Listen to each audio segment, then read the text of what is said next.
Ay, esa risa.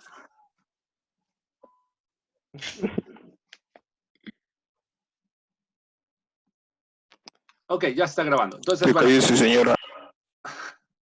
Ok, estamos entonces con los esquemas de remuneración. Tenemos ahí que la remuneración es un proceso que incluye todas las formas de pago o recompensas que se otorgan a los trabajadores derivadas de su trabajo. Y es lo que estamos ahorita comentando acerca de, adicional a los sueldos, todos estos ejemplos que hay. Y tenemos los criterios para crear un plan de remuneración. Primero, considerar las necesidades y expectativas del trabajador. Todavía esto lo comentamos la clase pasada, donde aquí se tiene que considerar el punto de vista del empleado, saber qué piensa él de los sueldos con respecto al mercado laboral que existe, la competencia, al plan de la organización. En segundo punto, el equilibrio externo e interno. Entonces, el plan debe ser equitativo comparado con otras organizaciones, sobre todo de la competencia. El ejemplo, pues pueden ser dos empresas del mismo sector, Pepsi y Coca, algunos restaurantes, un restaurante con otro, Biscuits Obregón con algún otro restaurante. Entonces, más o menos debe de ser algo equilibrado. Tal vez lo que decíamos un poquito arriba de la competencia o muy por debajo, o muy poquito también por debajo, ¿no? Pero algo muy equilibrado, muy parecido. Y el otro es la centralización o descentralización de decisiones salariales, que es un sistema centralizado, pues son decisiones que corresponden al área de recursos humanos, quien se encargará de manejar todo esto, o descentralizado, donde cada área, el jefe o el director de cada área o gerente se encargará del manejo de los sueldos o de estas remuneraciones, aunque esto es riesgoso. Finalmente, esto se manejará a través de cuestiones presupuestales, se le asigna un presupuesto a cada área y bueno, pues será también parte de los sueldos y todo lo que se manejará irá incluido en esta parte. Y si se lo acaba, bueno, pues obviamente será su responsabilidad, ¿no? Pero tendrá que manejarlo responsablemente, tendrá que tener responsabilidad para ello. Generalmente, casi por lo regular, es más común que todo esto lo maneje recursos humanos, que sea el encargado de manejar todas estas cuestiones de esquemas de remuneración y se centraliza, ¿no? Generalmente se centraliza. También tenemos ahí, dentro de todos estos aspectos de los criterios, tenemos la remuneración fija o variable y a veces es necesario contemplar si el salario base pudiera variar en función de las metas. Es poco común, pero generalmente lo que pasa en muchas organizaciones se establece un sueldo base, un sueldo bajo, pensemos tal vez en ventas, que podríamos hablar del salario mínimo. Tal vez tu sueldo base es el salario mínimo, pero ya en función de lo que tú vendas, de la colocación de productos o de pedidos que haya, va a variar y a esto le llaman generalmente comisiones. Si tú vendes más, si tú colocas más productos, ganarás más. Si no vendes nada, pues ganarás solo tu salario base. Entonces, generalmente es así. Es difícil que un salario base pueda cambiar, porque también desde el punto de vista legal es ilegal, valga la redundancia, el bajar el salario a alguien. No se puede. Puedes aumentarlo, pero no puedes bajarlo. Entonces, bueno, son diferentes esquemas que hay. También tenemos la remuneración por antigüedad en la compañía. Y también acá lo que abarca es que se sube el sueldo o se otorgan ciertas recompensas a aquellos empleados que han estado más tiempo en la empresa o en la plantilla. Entonces, pues algunas empresas cada año tienen algo que se llama, bueno, por ejemplo, la universidad, lo que ubico cuando trabajaba en recursos humanos se llamaba quinquenio. Cada año que el trabajador tiene el aniversario de antigüedad, pues hay un ajuste y va directamente a su salario. Nosotros como académicos también, no se modifica el salario, pero sí nos pagan un concepto adicional que se llama prima de antigüedad, que la pagan cada quincena. No está directamente reflejada en el salario, es un concepto aparte, pero es constante, o sea, es permanente todo el tiempo. Y pues se toma en cuenta también para otras prestaciones como el aguinaldo, o se te considera. Y lo mismo, cada que cumples un año de trabajo, esta prima va aumentando. Entonces, bueno, son algunos esquemas que se tienen ahí en cuanto a aumentar ¿cómo se llama? El salario o una determinada prima por esto. Otro que tenemos ahí es la remuneración del puesto o de la actividad. Y este habla de la medida de lo que el puesto aporta a la empresa o la medida que los conocimientos y las competencias del trabajador contribuyen al trabajo. Lo que el empleado sabe o lo que el empleado hace, cuánto contribuye a la organización. Y esto en general sucede en todos lados, porque si ubicamos un organigrama con diferentes niveles, en la parte más alta del organigrama es la que gana más, es la que tiene una remuneración económica más alta, comparado con el que está en la parte de abajo. Y a veces hemos comentado esto de, a veces los operativos son los que más trabajan o los que tienen el trabajo más pesado, pero son los que tienen menos responsabilidad de alguna manera, porque el que está en la parte más alta es el responsable de toda la organización, es el responsable de tomar las decisiones, de marcar el rumbo que va a seguir la organización. Entonces, tomando en cuenta esto, a veces la responsabilidad es algo fundamental. Los conocimientos, la preparación de la gente, hay que tomar en cuenta esto. Y por último tenemos remuneración abierta o confidencial. Entonces, dependiendo del número de trabajadores y del ambiente en la empresa, las bonificaciones pueden ser públicas o impedir el acceso a la información. Es algo muy común, sobre todo en organizaciones públicas, en organismos públicos. Me tocó a mí en la universidad. Yo trabajaba en nóminas, yo trabajé muchos años en la parte de las nóminas, entonces pues conocíamos el salario desde el rector hasta el afanador, ¿no? Hasta el encargado de mantenimiento de todas las escuelas, de todas las dependencias de la universidad, pero había algo que se llama nómina confidencial. Y esta nómina confidencial solo solo estaban ahí en esa nómina de jefes, jerárquicamente hablando, de jefes de departamento hacia arriba. Directores, secretarios, rector, solamente estaban en esa nómina ellos. Y, por ejemplo, nosotros como área de recursos humanos no teníamos acceso a esa nómina. Solamente el área financiera directamente era quien tenía acceso a ello. Entonces era una nómina secreta, llamémosle, le llamaban confidencial, y pues no sabíamos en realidad ahí qué sueldo tenían, adicional a lo que tenían en la nómina normal. Entonces esto es muy común en el gobierno, en organismos públicos. Y bueno, pues puede ser que a veces sea público o puede ser que a veces sea privado, sea solamente para cierto sector de la organización que tenga acceso a esta nómina. Entonces puede ser abierta, puede ser confidencial en ciertas partes. Entonces son estos los aspectos que abarca los criterios para crear un plan de remuneración. Todo esto, pues dependiendo las necesidades, dependiendo el tipo de organización que se tenga, tendremos que considerar estos aspectos.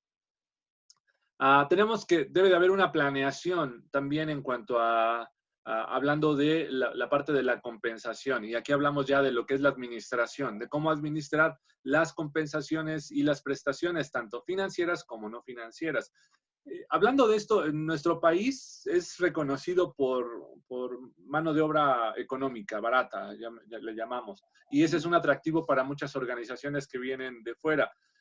Pero aún con ello, el impacto que tiene la parte de la nómina en cualquier organización es fuerte, es algo que es una carga bastante fuerte. El ejemplo que les puedo poner, igual pues prácticamente siempre de la universidad, porque pasé muchos años ahí, es una estadística. Decía la estadística que por cada peso que la universidad obtenía, tanto de sus propias actividades o como de recursos estatales o federales, prácticamente yo creo que algo así como por cada peso, 70 centavos de ese peso se iban a prestaciones, a prestaciones financieras y no financieras, o sea, sueldos y todo lo que tenía que ver con prestaciones. O sea, ¿qué quiere decir esto? La nómina es muy alta, es un impacto muy alto en cualquier organización. De cada peso que entra, 70 centavos se van para sueldos. Te quedan 30 centavos para otro tipo de proyectos que es en realidad muy bajo. Y tal vez en unas organizaciones privadas esto sea un poco menor, ¿no? Pero al final sigue representando un impacto fuerte la parte de los salarios y la parte de las prestaciones. Por eso es que debe de haber una planeación adecuada, una correcta administración, porque puede ser que llegues a tener problemas. ¿Por qué ahorita, en esta situación que estamos viviendo, las empresas prefieren correr a su personal? porque esa es la carga más pesada, esa es la situación más complicada que tienen ahorita, pagar sueldos y sin tener una actividad es la muerte para muchas organizaciones, para muchos negocios. Hoy esto es la muerte. Entonces, pensando en ello, es que tal vez dice, hay que reducir la nómina, compactarla lo más que se pueda, de tal forma que, pues, ni modo, hay que darle las gracias a las personas porque no podemos salir con la nómina. Entonces, tiene que haber esta correcta planeación en base a los salarios y las prestaciones. Entonces, hablando de planeación estratégica de la compensación, pues nos habla de la compensación de los empleados para que aumenten su motivación, su crecimiento y al mismo tiempo alineen sus esfuerzos con los objetivos, con la filosofía, con la cultura de la propia organización. Esto es lo que hemos dicho desde que iniciamos este tema, que todo esto es motivante, ¿no? O sea, es atrayente de la gente. El hecho de que yo sé algo, yo estudié algo y yo puedo desarrollar ciertos conocimientos, cierta actividad. A cambio de esto, yo me contrato en una organización para trabajar con mis conocimientos y ellos me van a pagar un sueldo más las prestaciones. Entonces, es una relación, es una relación de trabajo en la que se alinea todo esto. Por un lado, recursos y por otro lado, motivación y crecimiento. Entonces, tomando en cuenta ello, la planeación debe determinar lo que el mercado considera pagar a los trabajadores. Hay como ciertos tabuladores o ciertas cantidades promedio, y lo que va a hacer es entretejer pagos monetarios a los empleados según las funciones específicas de un programa de recursos humanos. La pasada unidad, pues estuvimos viendo lo que es el análisis de los puestos, donde se hace la descripción del puesto, donde se analizan sus funciones, sus responsabilidades, las características que debe tener una persona para una determinada persona para trabajar con esta actividad, y también en base a todo esto, en base a actividades y en base a responsabilidades, se determinará una cantidad específica para esta persona o para quien desarrolle esta actividad. También viene aquí un ejemplo, dice el ejemplo: en el reclutamiento de las tarifas de pago para los puestos puede aumentar o limitar la oferta de solicitantes. De entrada, una situación atrayente para que haya reclutamiento, para que gente vaya a reclutarse es el salario. Si el salario es bajo, es muy bajo, de entrada habrá poca gente que se va a contratar o va a ir a reclutarse. Si el salario es atractivo, pues habrá más gente, es un hecho. Entonces, eso es el primer gancho, ¿no? De entrada, para atraer al mercado laboral, pues un salario, si no digamos excelente, pues competitivo, ¿no? Será lo principal. No sé, podemos yo creo que reconocer ciertas organizaciones, empresas que tienen fama de pagar bien, de tener buenos salarios en general.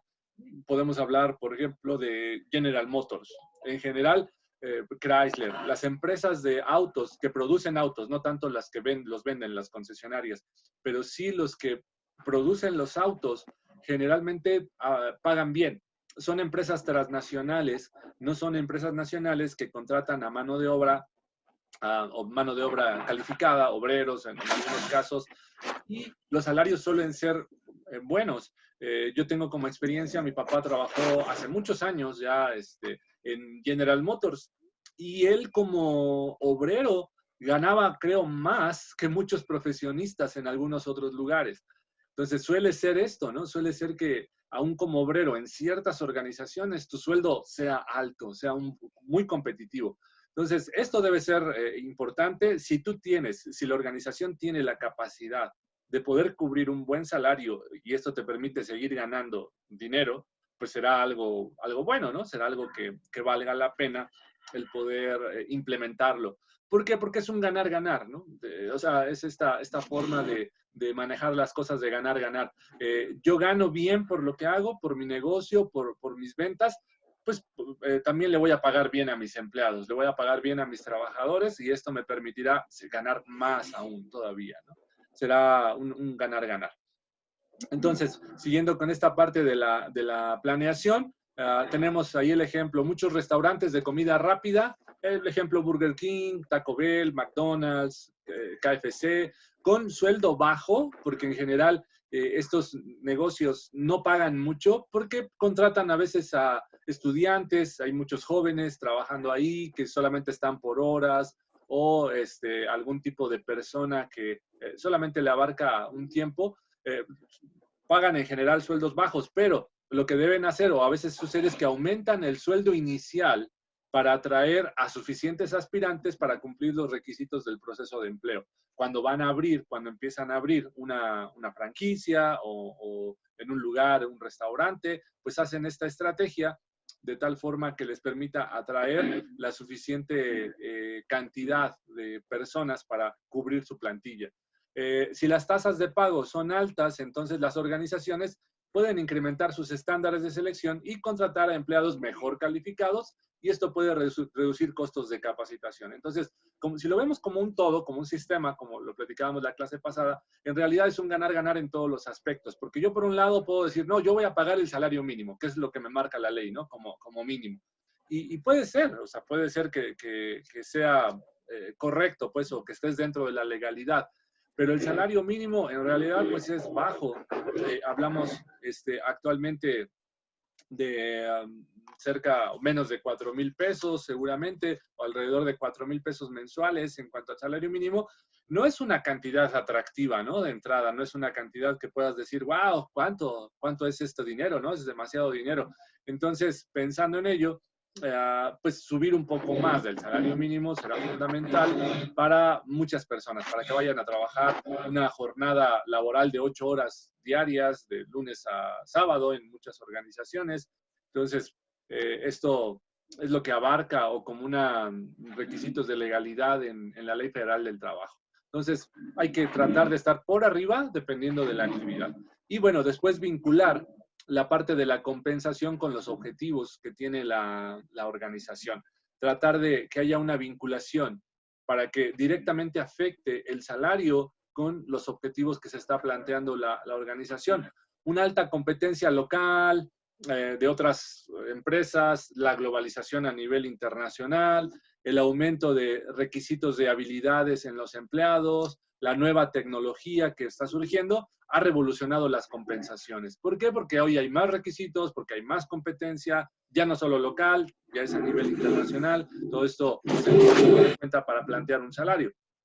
Un resultado de todo esto, del ambiente que se genera hoy en los negocios, es el cambio en las filosofías de pago, ¿no? De pasar de pagar a una persona por solamente tener un título o una carrera, a recompensar en base a las competencias, a lo que tú sepas realmente hacer. No tanto que sepas como un conocimiento, sino que lo puedas aplicar de forma individual o en la contribución laboral al éxito de la organización. Esta persona, este puesto en particular, y quien trabaja, quien va a desarrollar ese puesto, ¿cómo contribuye a la organización? ¿Cómo contribuye a que se logren los objetivos organizacionales?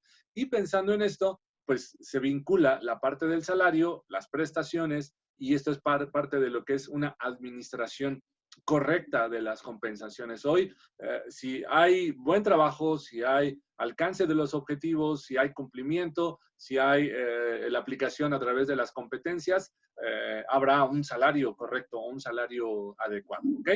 Bueno, voy a cerrar la sesión ahorita porque nos queda 1 minuto 30 para terminar ahorita esta sesión con los primeros 40 minutos. Y inmediatamente la vuelvo a abrir, inmediatamente abro la sesión, entonces con la misma clave que te había proporcionado, te vuelves a conectar inmediatamente, ¿ok? Bueno, dejo de compartir para cerrar la sesión y se conectan inmediatamente.